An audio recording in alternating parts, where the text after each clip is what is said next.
मित्रों, जैसे 3 के बाद रात होना निश्चित है, ठीक उसी प्रकार यह भी निश्चित है कि जिसने भी इस मृत्यु लोक में जन्म लिया है, उसे एक ना एक दिन अवश्य ही मरना है।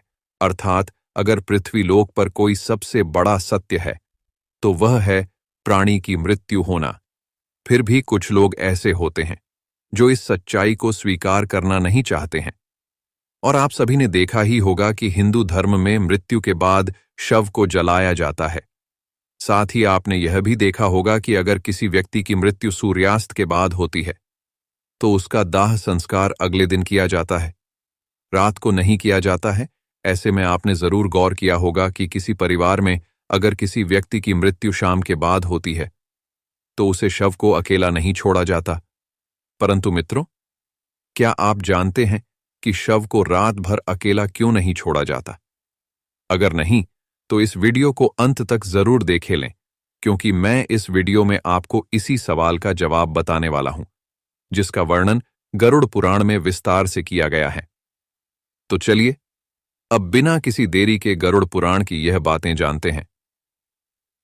नमस्कार मित्रों, धार्मिक ज्ञान पर आपका एक बार फिर से स्वागत है। मित्रों, हमारे धर्म में मृत्यु के बाद शव को अकेला क्यों नहीं छोड़ा जाता है, यह बताने से पहले हम आपको यह बता देते हैं कि कब कब अथवा किन किन परिस्थितियों में शव का अंतिम संस्कार नहीं किया जाता है या फिर कुछ समय के लिए टाल दिया जाता है। मित्रों, आपको सबसे पहले बता दो कि हिंदू धर्म में अगर किसी की मृत्यु सूर्यास्त के बाद होती है, तो उसके शव को रात भर घर पर ही रखा जाता है और अगले दिन उसका दाह संस्कार किया जाता है। इसके अलावा अगर किसी की मृत्यु पंचक समय में होती है, तो उसके शव को भी कुछ समय के लिए घर पर रखा जाता है और जब पंचक काल समाप्त होता है, तो उसके बाद ही उसका दाह संस्कार किया जाता है। क्योंकि गरुड़ पुराण में बताया गया है कि अगर सूर्यास्त के बाद अथवा पंचक समय में किसी मृत शरीर का दाह संस्कार किया जाए, तो उसे मोक्ष की प्राप्ति नहीं होती है। इसीलिए अगर कोई रात में मर जाए, तो ऐसी स्थिति में लाश को लेकर श्मशान घाट नहीं जाते और लाश को घर पर ही रखा जाता है।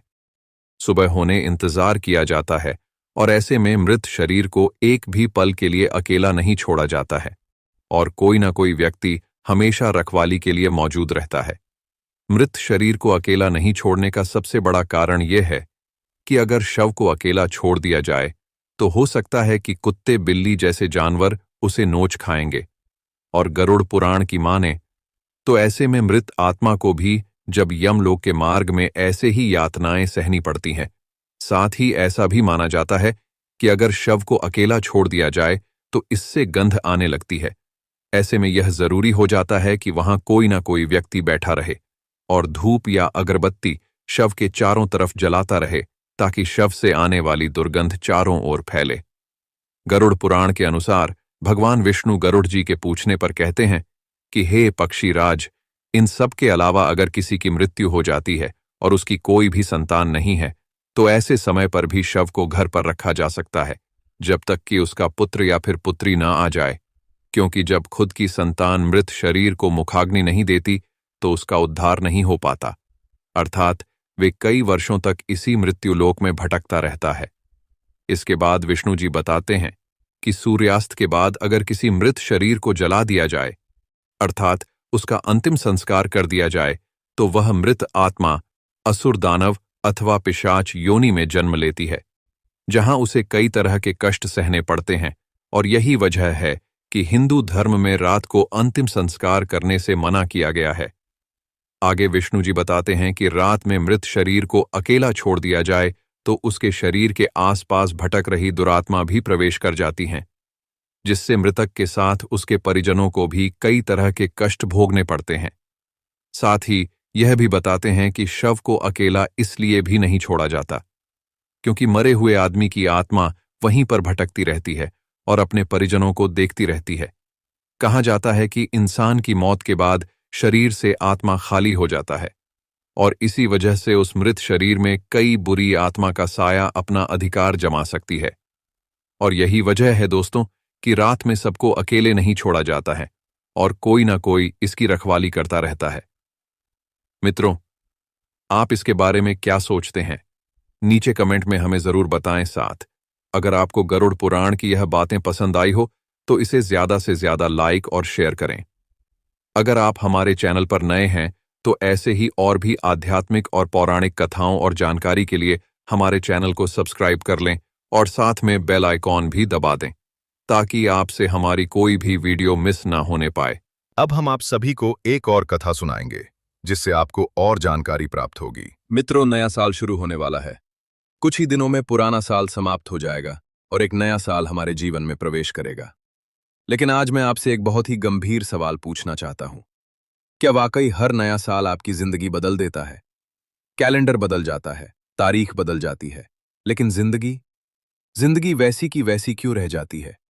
मित्रों, हर साल आप सोचते हैं इस साल सब बदल जाएगा, इस साल पैसा आए, बीमारी खत्म होगी, इस साल प्यार मिलेगा, इस साल शादी होगी, इस साल कर्ज उतर जाएगा।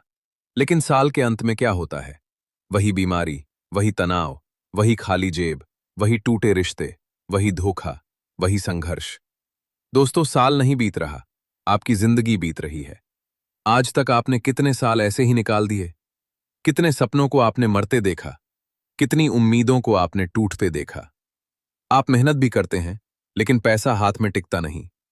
आप ईमानदार भी हैं, फिर भी धोखा ही मिलता है। आप अच्छे इंसान हैं, फिर भी जिंदगी आपको रौंदती चली जाती है। आखिर क्यों? क्या भगवान पक्षपात करते हैं? क्या किस्मत कुछ लोगों के लिए ही होती है? नहीं मित्रों, सच ये है कि किस्मत बदली जा सकती है, लेकिन उसके लिए कुछ अलग करना पड़ता है। आज मैं आपको एक ऐसा रहस्यमयी उपाय बताने जा रहा हूं जो देखने में बहुत छोटा है, लेकिन इसका प्रभाव बहुत बड़ा है। ये उपाय नया साल शुरू होने से पहले किया जाए तो आने वाला पूरा साल आपके जीवन को बदल सकता है। ये उपाय जुड़ा है कुत्ते से, काल भैरव बाबा से, शनि देव से, राहु केतु से, माता लक्ष्मी की कृपा से। मित्रों, कुत्ता कोई साधारण जीव नहीं है। ज्योतिष शास्त्र में कुत्ते को काल भैरव बाबा का वाहन माना गया है। काल भैरव स्वयं भगवान शिव के रुद्र अवतार हैं और शनिदेव काल भैरव बाबा के परम भक्त माने जाते हैं। इसलिए कुत्ता शनि, राहु और कर्मों से सीधा जुड़ा हुआ है। अगर आपकी कुंडली में शनि भारी है, राहु परेशान कर रहा है, केतु रुकावट डाल रहा है, तो जीवन में संघर्ष आना तय है। अब जरा सोचिए, अगर यही ग्रह शांत हो जाएं तो क्या होगा? पैसा रुकने लगेगा, बीमारी घटने लगेगी, दुश्मन कमजोर पड़ने लगेंगे, विवाह के योग बनने लगेंगे, नौकरी और व्यापार में उन्नति होगी, संतान सुख मिलेगा। और ये सब एक बहुत ही छोटे से उपाय से। मित्रों, पिछले साल की शुरुआत में भी मैंने यही उपाय बताया था। हजारों लोगों ने इस उपाय को किया और परिणाम आप कल्पना भी नहीं कर सकते। किसी का अपना घर बन गया, किसी को मनचाहा जीवन साथी मिला, किसी को सालों बाद संतान सुख प्राप्त हुआ, किसी को कैंसर जैसी बीमारी से राहत मिली, किसी का कर्ज खत्म हो गया। इसलिए आज जब एक बार फिर नया साल आने वाला है तो मैं नहीं चाहता कि आप इसे भी यूं ही गंवा दें। अब मैं आपको एक एक करके जीवन के हर बड़े संकट का उपाय बताऊंगा, लेकिन उससे पहले एक बात ध्यान रखें। इन उपायों को मजाक में नहीं, पूरी श्रद्धा और विश्वास से करें। अगर आप कर्ज से परेशान हैं, बैंक लोन, उधारी, ईएमआई या किसी व्यक्ति का पैसा आपके सिर पर चढ़ा हुआ है, तो ये उपाय आपके लिए जीवन दान साबित हो सकता है। क्या करना है? नया साल शुरू होने से एक दिन पहले या नए साल के दिन सुबह 3 रोटी लें, थोड़ा सा दूध लें, 1 चुटकी हल्दी लें। अब तीनों रोटियों को छोटे छोटे टुकड़ों में तोड़ लें, उसे एक कटोरे में डालें, उसमें थोड़ा दूध डालें और 1 चुटकी हल्दी मिलाएं। अब ये कटोरा जिस व्यक्ति पर कर्ज है, उसके सिर से लेकर पैर तक 21 बार ऊपर नीचे घुमाएं। इसके बाद उसी मिश्रण को किसी भी कुत्ते को अपने हाथों से खिला दें। इससे क्या होगा? कर्ज का संबंध शनि और राहु से होता है। कुत्ता राहु का प्रतीक है। जब आप कुत्ते को भोजन कराते हैं तो राहु शांत होता है और शनि का भार कम होता है। रुका हुआ पैसा मिलने लगता है, कर्ज चुकाने के रास्ते खुलते हैं, मानसिक तनाव कम होता है। अगर आप किसी भी गंभीर बीमारी से जूझ रहे हैं, कैंसर, हार्ट, लकवा, शुगर, बीपी, पथरी या लंबे समय से दवा चल रही है, तो ये उपाय करें। क्या करना है? साबूदाने की खीर बनाइए, उसमें थोड़ी केसर डालिए। ये खीर बीमार व्यक्ति के हाथ से बने या कम से कम उसका हाथ उसमें जरूर लगवाएं। अब इस खीर को कुत्ते के छोटे छोटे बच्चों को खिला दें। इससे क्या होगा? बीमारी का मुख्य कारण नकारात्मक ऊर्जा और शनि दोष होता है। ये उपाय शनि के प्रभाव को शांत करता है। दवाइयों का असर तेज होगा, मानसिक पीड़ा कम होगी, स्वास्थ्य में सुधार दिखेगा। अगर आपके जीवन में छुपे हुए दुश्मन हैं, पीठ पीछे नुकसान करने वाले लोग हैं, कोर्ट कचहरी या तंत्र मंत्र की समस्या है, तो ये उपाय करें। क्या करना है?